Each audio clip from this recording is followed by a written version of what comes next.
full of it.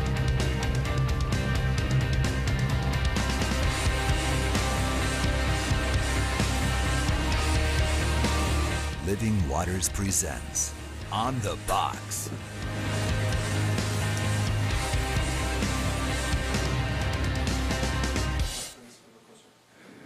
Welcome to today's edition of On the Box. Ray, how you doing? I'm doing good. He just made it. Yeah, I'm not. You were doing a 30-minute interview. Yes, on a radio program. It finished at 11:30, and it's talking and I'll get 11:30. you It's all set up 11:31, but we had a very good time. He actually thought I was going to be longer than 11:30, and he said he just opened up the phone lines, and I says I got to go, and thanked him for having me on the program. So here I am. So whose show? Do you remember? It's Brandon House. Oh, it was Brandon House. Yes. Whoa, okay. The fast Glad talking you Brandon remembered. House. Yes. Yeah. I'll fix this You can number go ahead up. and pick that up whenever you want to. The grown-up has left the building. Yes. So we can do pretty whatever we much want. can do whatever we want today. Ron, Right. and thank you if you've been praying for Ron's mom, Fran, who suffered a heart attack. He is just left to go take her home from the hospital. Oh, well, that's good. That's Yeah. good news. want Thank you this very tape. much. There you go. So continue to pray for Fran's recovery. Yeah. I'm going to start with Scotty as far as the weekend while you allow your Heart pulse to rate stop to beating. lower. Yes. And, yeah. That sounds good. Well, let's cross over to Scotty. Crossover. Oh. Oh, yes. hey. Oh. Good afternoon, good morning, whatever. So we're supposed to talk about Huntington Beach. Is Well, that actually, it? why don't you start with Friday night? I mean, were you out at the theater Friday night? Funny you should ask. Once a year, No! It was the biggest movie night of the year it so was, far. it was, and I was. It was a difficult decision, but once a year. Grandparents' Day. Okay, My all right. grandchildren invite us to school, and they've prepared, and so we were out there. Good and call. and that's what I did Friday night. But Saturday, Ray and I went to Huntington Beach, and we had a good day, and we had some good hecklers. There was Chad was with us down there.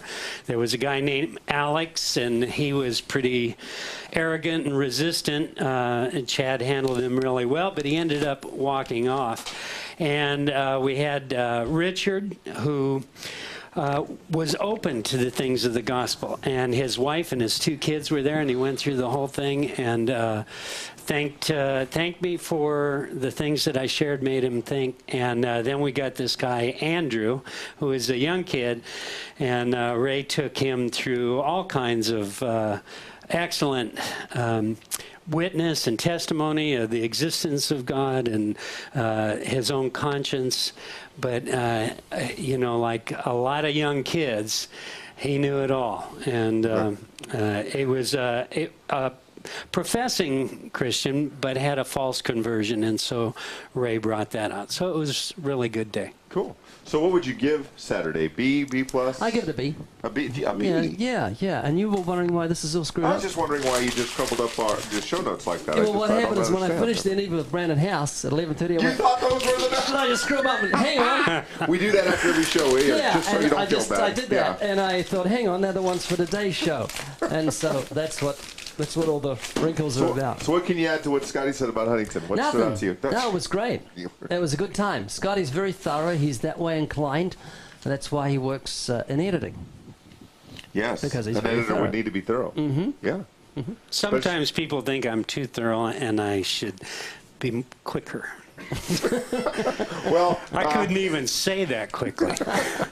well, Scotty, if it'll make you feel any better, right now I'm rendering a 42-minute open air from Saturday. Wow. To post on YouTube. So 42 minutes. 42 minutes. Wow. Yeah. Wow. Do you have a heckler?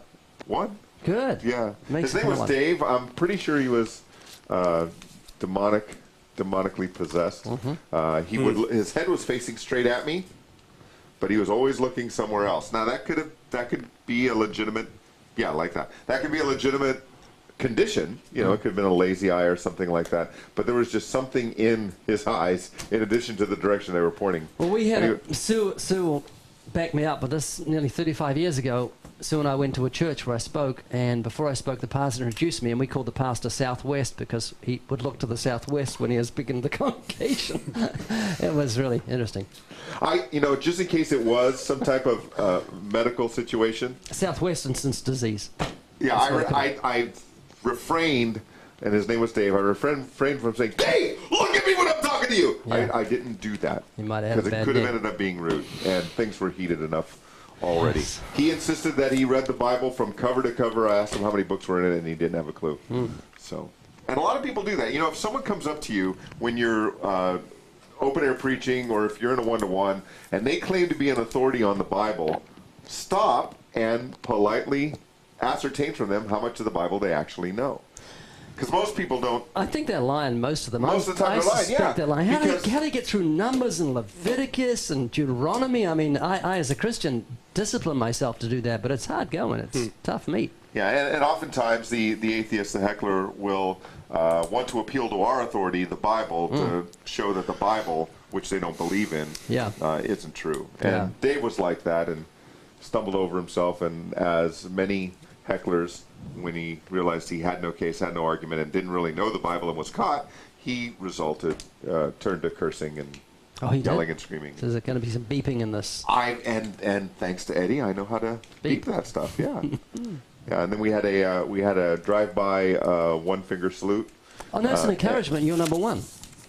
Well, and I asked him to not reveal his IQ to the crowd because that would be bragging. And so, anyways, it was a good day on Saturday morning out at the North Hollywood Metro Station. That's where that happened. Oh. We preached for about 3 hours straight, gave away hundreds of tracts. South Hollywood? North Hollywood North Metro Hollywood, Station. okay. Yeah, North Hollywood. And then Friday night, we were manning the evangelism table at the mall Oh, again, good. and that went really well. We were in conversations nonstop for about 3 hours. No pictures? When I decided, I should have some pictures for this, it was too close to the 11 o'clock hour, and I just didn't Okay. want to do that to Danny. Because I heard someone took the TV and Yes. used it on Friday, and so Yes, they returned it. they did return it. There it is. Yeah. That's kind of like an inside joke. Anyways, I ran into some communists on Saturday. Were you in your car? Was I in? You weren't? There were some communists passing out, distributing some of their own How'd tracts you know they were communists? by their literature. Oh, They're really? Trotskyites. Oh. Yeah, followers of Leo Trotsky. Were they nice? About as nice as Leo Trotsky. Oh, nasty. He was assassinated in 1940 by Yeah. Mr. Stalin. So. Yeah. All right. So, did anything happen with the communists? No, they pretty much kept to themselves and stayed away. But Interesting. next week there'll be a springboard. Now that I know who they are and what they follow. Interesting. So. All right, so we talked about this last week a little bit, and we had some rough video from the day, but Oh, we had some very raw video. About a third of what was supposed to. It was just a bit of a mix-up. Something was mislabeled, so we could look at it again because I was very encouraged by the Salvation Army. I love the Salvation Army. I love their vision and their roots. And as I mentioned when we filmed for them, they're in a wonderful place for evangelism because the whole world commends them. For so is the will of God that by your well-doing you put to silence the ignorance of foolish men. So when it comes to the Salvation Army, the most godless people are put to silence and say, oh yeah, Salvation Army are good folks. So they're in a good place to preach the gospel. yeah. So we've got more well-edited video that Mark did. More well. Yeah. It's well. Stop it. Take a look.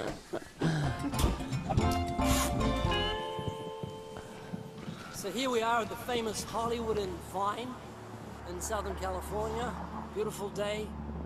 We've got the stars on the sidewalk. We've got a very cool looking building up there with the curtain being pulled back of the building. And we've got Capitol Records building, and this is where we're going to preach. Opening here, and I don't know what sort of crowd we'll get because it's not that busy, but it's very exciting to be in such a historically famous place. Okay, we're just about to start. We've got our guys playing some good music. Camera guys are ready.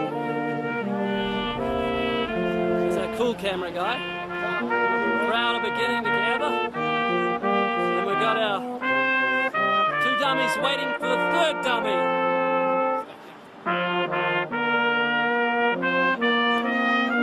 On the corner of Hollywood and Vine.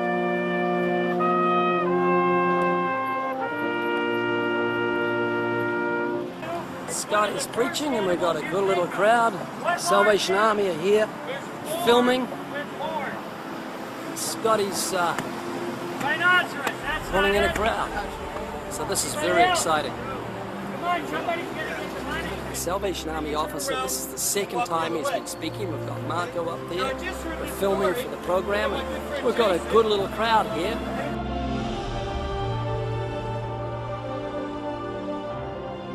So God bless this man for breaking the sound barrier. The first time he preached was in Santa Monica, and he's preaching for the second time. And God bless him, and may this spark a fire into the Salvation Army.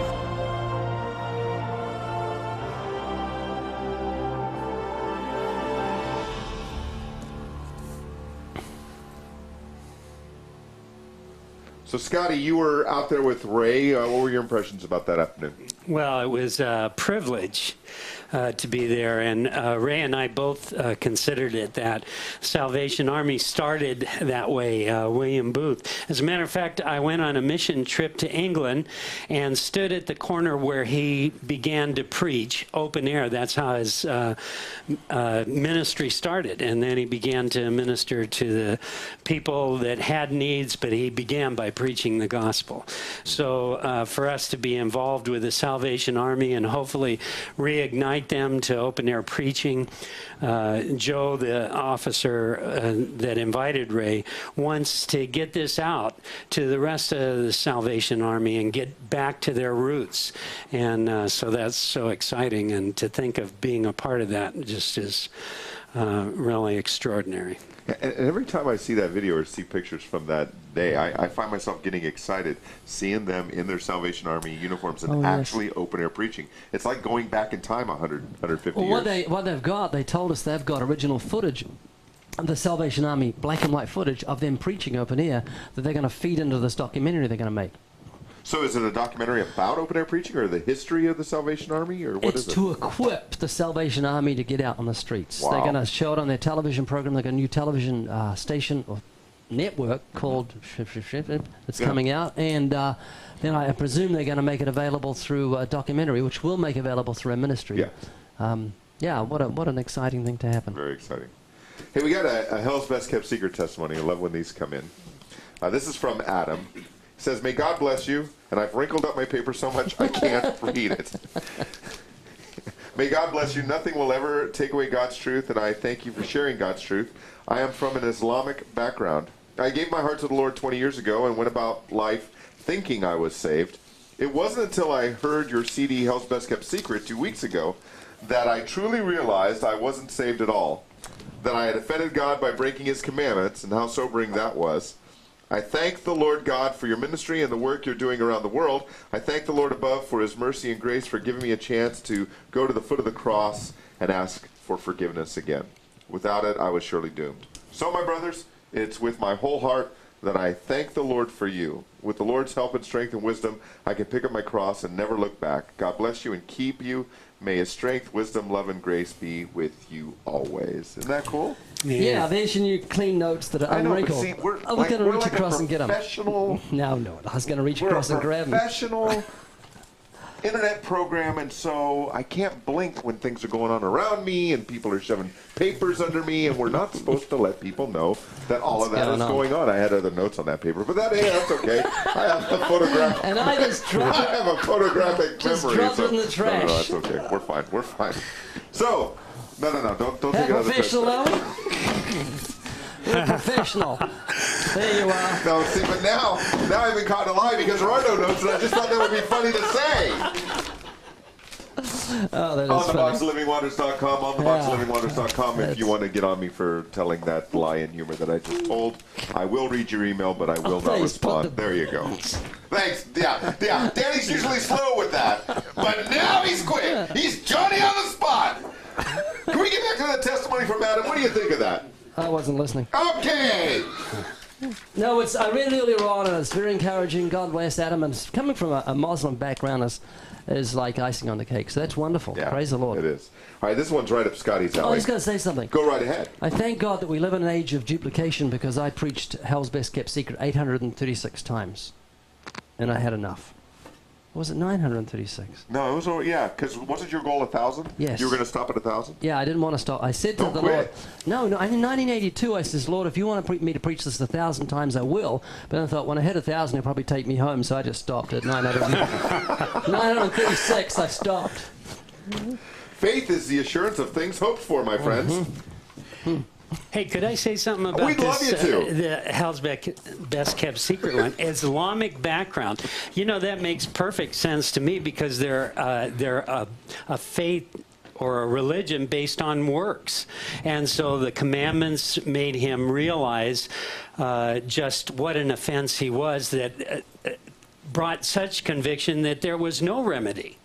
No remedy by works, no remedy by jumping through hoops or praying towards Mecca or anything like that. And the only thing that he could rely on was grace and mercy, and he was surely doomed. And he says a chance to go to the foot of the cross. Yeah, it's beautiful. And boy, that sure made sense to me. And you know, it's the only hope. It's the only thing that really makes sense, and so glad that he came to that realization. Amen. God bless Adam. All right, this next one's from Mike. He's out of Virginia. He came to Ambassadors Academy number 14. He says, I watch On the Box every day. Here's my question. I've been to a couple of events recently where the police have shut us down for handing out tracts and sharing the gospel. This past Saturday, we were at a festival, and the event organizer had the police shut us down for passing out tracts. The reason was because they had a permit and had rented the property for the day.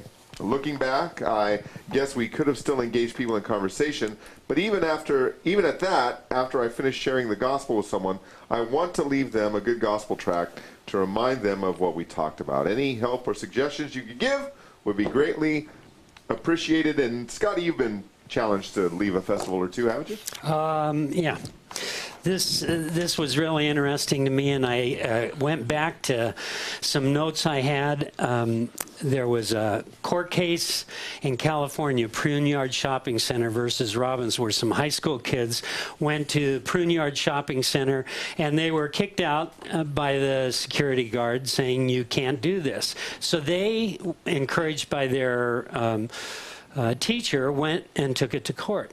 And there was a decision made by Judge Rehnquist in 1980, way back then, of that they did have a right.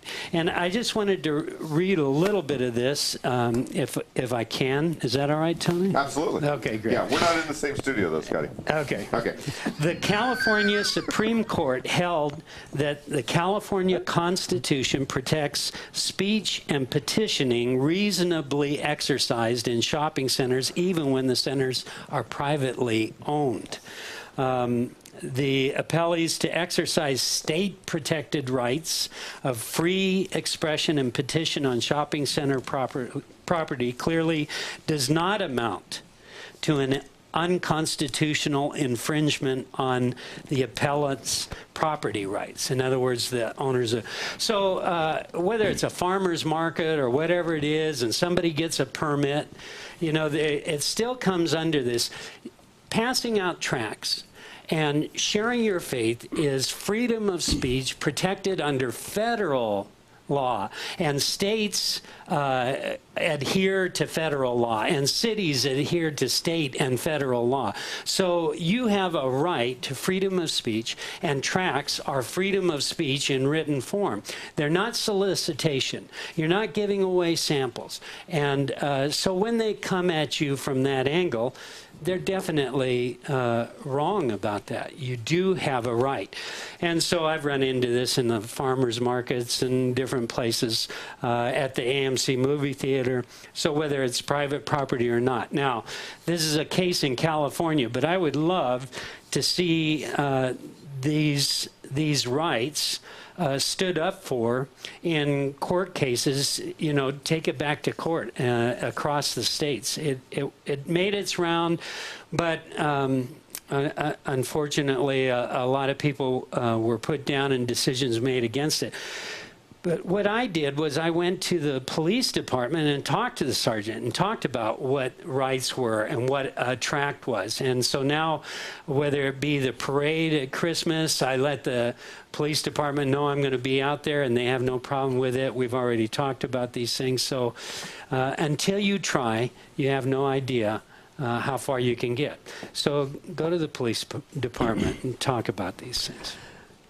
This email reminded me of 1993. I was with Dave Wilkerson's church in New York, and I took a team out to Washington Square, and we filmed it open air. And as soon as I started preaching, maybe 3 minutes into it, the police came along and said, "You can't speak here because the Hare Krishnas have a permit for the whole of Washington Square, this whole area."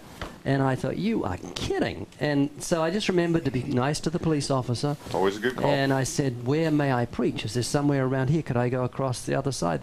They said, "Sure." And they were very nice, and we set up again, and I got to open air preach, and we filmed it actually in an open air preach in New York. Yeah, and wasn't that in the 4-in-1 DVD Yes, it that was we the used old to have? 4-in-1. I don't know where We that don't is have now. that anymore, do we, I don't Daniel? know. Where is No. it, Daniel? Oh, and what's the wagging of the finger? It's like we're not allowed to have that one Yeah, anymore. we or better something? resurrect that one. We should. And the boss just said so. Hey, if you'd like to see us resurrect that one, this ought to really freak Daniel out. Write to Daniel. On the Box of Living Waters, write to Daniel. Write to Daniel at ontheboxoflivingwaters.com. Ontheboxoflivingwaters.com. I will gladly share all of those with our friend Daniel. All right, hey, and evangelism needs some help changing his image.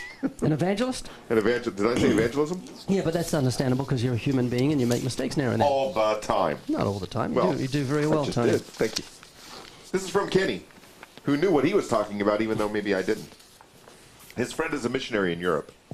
He gave someone, this missionary, one of those money gospel tracts that you guys use, and the man who received it then won the lottery. Wow. About 3,000 euros, which is How what, much like is that? 12, 13 cents now, I think, or something like that? No, I think it's about, is that about $5,000? Would that be right? Is that about right, Daniel? 4 or Oh, really? 5. Okay, so the euro is Yeah. more valuable than the dollar. Yes, I So are think so. paper towels, but okay. Yes. Now there is a rumor circulating that this evangelist is some kind of good luck charm among the people he is trying to reach, and he has since been asked, "Do you think this ticket is a winner?" Do you have any suggestions about how he could turn this around for the gospel? So word's out that he handed a money gospel tract to someone. That person went and then won the lottery. Apparently, obviously not by using that money tract to buy his lottery ticket. At least I hope not. And now people are going, "Ooh, this evangelist is a good luck charm. Let's go rub his tummy and his forehead, and let's see if we can win the lottery." I'd be giving out tracts as fast as I could and taking advantage of such stupidity. Absolutely. So you wouldn't change a thing? No, I just you take it, read it. Yeah? Yeah. Okay. Oh, well, what would you do? I go Let to them rub Scotty your because he tummy. has a tick. I would not rub his tummy. No. There's no tummy rubbing on this show. Okay, All Scotty. right, Scotty. Yeah, I have the perfect transition. There it is! This is a gospel tract that we have. It's called Ticket to Heaven. And you can exploit your advantage and use it. You know, I used to think that exploit was a bad word, but when you look it up in the dictionary, it says to use a thing to its fullest advantage. And you think about the $1 million bill that we all are using. Ray saw money being passed out with advertisements on it and thought, why can't we put the gospel on that? So he exploited something that had already been in place and used it for the gospel. And so you should use it to its fullest. And, you know, maybe say, hey, I have the real ticket, or did you hear about the guy who won the lottery after coming to me? Well, I got a better offer for you. Yeah, I would exploit it. But I seriously doubt, though, Easy's going to want to change our motto to exploit, encourage, and equip Christians. Exploit, encourage, and equip. Probably That's not. funny. But yeah, if you are watching, Kenny, let your friend know to just keep on keeping on, keep handing out those Yeah, tracts. say, thank you, Lord. And yeah, thank the Lord for such an Someone's interesting gonna listen. opportunity. Yeah, that's funny. All right, how about this one? This is from Dorothy in Texas. Dorothy, I believe, goes to the campus of Texas A&M almost every day, usually by herself, to go out and proclaim the gospel to the students on that campus. She literally refers to them as her kids. Oh, it's Texas and what? And Texas A&M, I believe. Oh. Yeah. I wonder where it was. I didn't read that. It's in Texas. Yeah, I've been there. Oh, okay. It's where Kirk first preached open air, and that. Really? Yeah, and an incident happened that Oh, I remember that incident. I can't Do tell we anyone. have a clip from that? We should not have that clip from that. No. Okay, all right. Anyways, this is Dorothy's question. Do you think that an area such as a college campus can be overfished? Not that university. I think you got 40,000 That's a big students. college. Yeah, and by the time you've witnessed to 40,000 people, some newies would come on the other end for sure. So I don't think that pond could ever be overfished. Do you think, though, that any kind of pond can be overfished? Now, you and Scotty, while you're together on Saturdays, you're in distinctly different locations. You know, Friday, Scotty at the mall, Yes. which is AMC. AMC Theater in Covina. Covina. Okay, yeah. On theboxlivingwaters.com if you want the exact address, so you can go fishing with Scotty. Scotty probably sees the same people, and he does, over and over and over again, whereas at Huntington Beach, while you see some of the same people, it is a Tourist, very high much tourist a area, tourist, yeah. a lot of turnover, a lot of new people. Do you think you can overfish an area like Scotty has, where he's been for what, almost 10 years now? Yes Yeah. and no. Yes and no. If you Okay. rule out the sovereignty of God, you can. Oh, I feel so bad. I feel so bad. I was going to share my thoughts, but it's really stupid to argue with the sovereignty of God. Yeah, because every time you preach, if God's in it and He draws one person to you, it makes it worth it. You know, the woman at the well, I don't know, just one. That's one fish in that one pond, but it was worth it. Yeah. So Scotty and I have actually gone hunting the beach when there's been like hurricane force winds and when it's been raining and just believed that God was going to help us out. Now Horizontal rain. Horizontal right. That's nasty. That's right. No umbrella works. And the wind just got rid of dandruff like that. It was just, yeah, it was a very windy day. And yet we went, and we're thankful that we went because it's never, your labour's never in vain. Never in vain. But yeah, I guess if you got a university with a couple of students, it could be overfished. Yeah. You know, I don't think so. Okay. I've been asked this question many times with Ambassadors Academy. You know, people that have heard it, they're not going to stay. They're going to move on.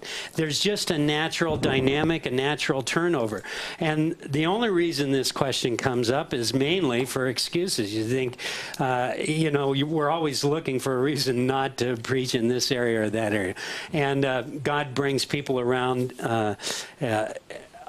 that you never thought of, and you think, oh, well, everybody's heard, but there's just a natural turnout. And just preach the gospel wherever you have the opportunity to do it. Amen. So, Dorothy, don't quit. Stay on that campus. Those kids need to hear the gospel over and over again, and especially on a college campus. Every semester you have new turnover, new kids, new Right. schedules. You're going to see new people, so hang in there. And until tomorrow, be encouraged, strengthened, and unafraid. Proclaim the gospel.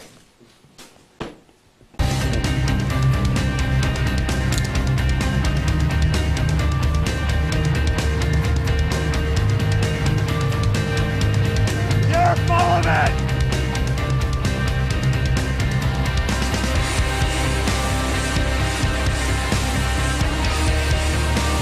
Living Waters presents On the Box.